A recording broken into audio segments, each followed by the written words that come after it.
Something's happened. I can't make out exactly what it was, but if this story here is true, then it's madness. Too many things seem to have fallen into place for it to be a lie, but it seems too crazy, and I'm having trouble rationalizing it all. My brother, Nick, was, I don't know, different when I saw him. I stopped by his house this morning after he'd called me about 100 or so times in a frantic, panicked way about a ghost or something of the sort. I took his computer when I left his house and looked over his history. He's been searching for hauntings, possessions, bagels, ghosts, demons, priests, and witches. Everything odd one could possibly think of. It looks like he was really worked up over something before I got there. But other than the stories he's posted here and what I saw, I'm not sure what exactly happened. What I saw while I was there, I'm still trying to explain. Telling his story to you appeared to be important to him. He would want you to know how it ends. I'll start from the beginning. Late last night, I started to get his calls. He was almost in tears and had trouble speaking. He told me that something was wrong with Lexi, and I recommended he talk to a priest. That much you know. You know about the bite and the figures, but this morning, I called him back and didn't get an answer. I tried a few more times, growing fearful that something may have happened. I called one of my friends, Richard Hansen, a former priest at my congregation, and asked if he wouldn't mind going to check up on Nick and Lexi with me. He graciously agreed, and an hour later we were on our way. I filled him in on what I knew on the ride over. Concern loomed over him throughout the ride, which definitely wasn't calming, but that wasn't at all the worst part. Nearly as soon as we had taken the turn off the street into the neighborhood, Rich guessed the house we were destined for. I questioned how he could possibly know this, and his response left me in a worse state. About 20 years ago, he began after a hesitant pause. A German immigrant poisoned and killed his daughter. After that, he burned up her body in an outdoor pastry oven. When his wife found out, he killed her too. He was choked up throughout the story. I was surprised, needless to say. After all, one would think this would have been a piece of information Nick would have found out when buying the house, but he had never mentioned it to me. From what I was told, Rich had been the priest who worked the funeral for the girl and the mother.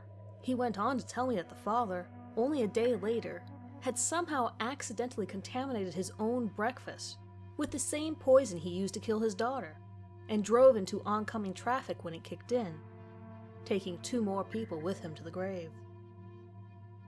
Rich confessed a haunting would be almost expected with a crime of that sort, and was fearful of the possibilities left ahead, but I urged him to continue. We arrived at the house at 9:42 a.m. The blinds had all been pulled shut, and Nick's car was parked in the street out front. I led Rich to the front door and knocked twice, fairly loudly. No response. I knocked another few times before attempting the knob, which, to my surprise, was unlocked. Inside, just out of reach of the sunlight, stood a remarkably dirty young Lex. Her skin was covered in dark dirt, and her eyes were glowing red. At the end of the room, I could just make out the top of the stairs, and a light shined down from the top. "Dear God, what devil is this?" Rich muttered, audibly trembling. "Nick!" I yelled louder than I had meant to as I too became quite scared. There was no response. I inched my way closer to Lexi, as slowly as humanly possible. Her eyes followed me like a machine as she wildly cocked her neck from side to side. Only when I stopped could I hear her grinding her teeth. Something that must have resulted in immense pain, but the girl didn't look to care whatsoever. "Are you here to play too?" Her voice was not the same as I remembered. In fact, I was sure it wasn't hers at all. Something had taken her. "Where's your dad?" I asked, dropping to a knee in front of her. She smiled in a manner that I thought would make me sick. The look on her face seemed old and jaded, a dead look in her eyes and a forced grin struggling to counter it. Lexi didn't respond. Rather, she turned and began to walk away towards the stairway on the other side of the room. I stood to follow, but Rich's words caught me. I'm sorry. I can't follow you inside." His sudden change didn't come as too much of a surprise. Honestly, I felt the same way.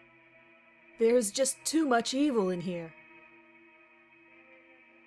But I ignored him, turning back to follow the girl who was now gone. There wasn't any way she could have made it away from me in that short time, and I won't soon understand how she managed to do it, but nevertheless, she was gone. I pushed on, searching around me for where she might be hiding. I knew that house wasn't a place I wanted to be in, and every shred of my being was screaming to turn back, but I had begun to believe Nick was in danger. He was alone, and he asked me to help.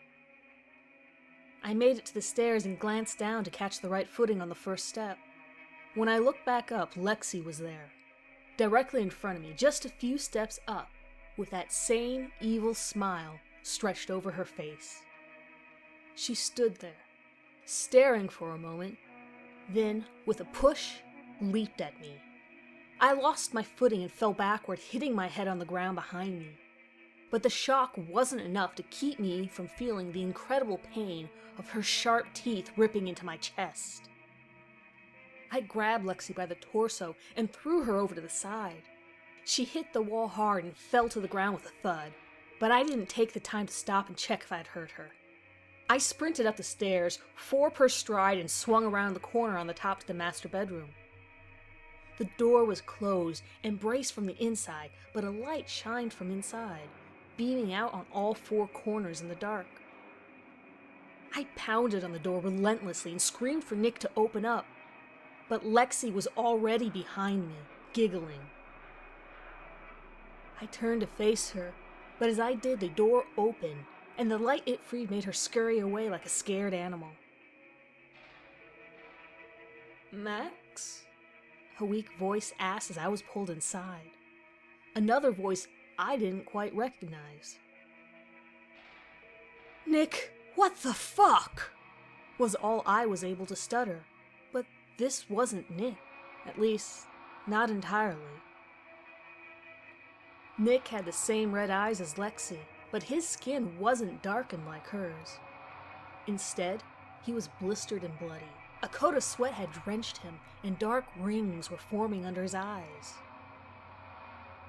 "She won," he mumbled with a shrug, pacing around frantically.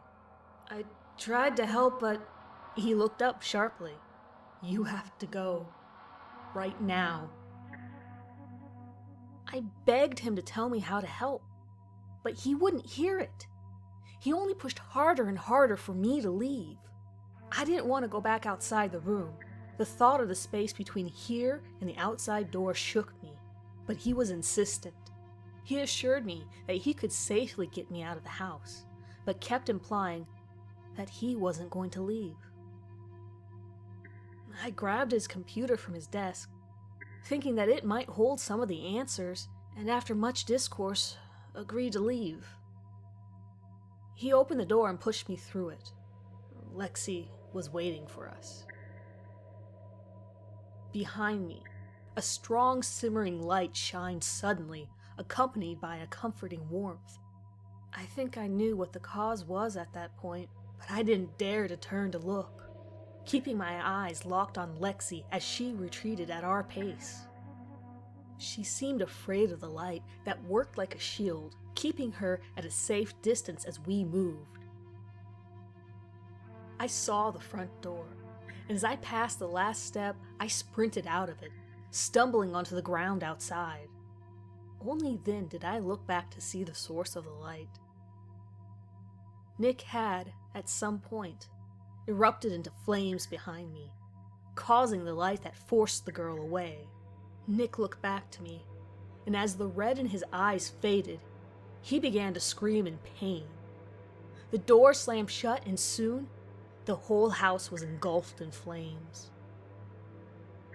Soon after the police and firefighters arrived, I did my best to tell them what had happened, without sounding crazy, but there just wasn't a story I could tell them. So I tried not to speak. As I sit here in the lobby of the downtown police station, I feel feverish and sweaty. The realization that my only brother is dead is starting to sink in. And from what I've read, there simply isn't a good reason why. The shadows are everywhere when you start to look for them. I'm starting to blister. I think it's my turn to die.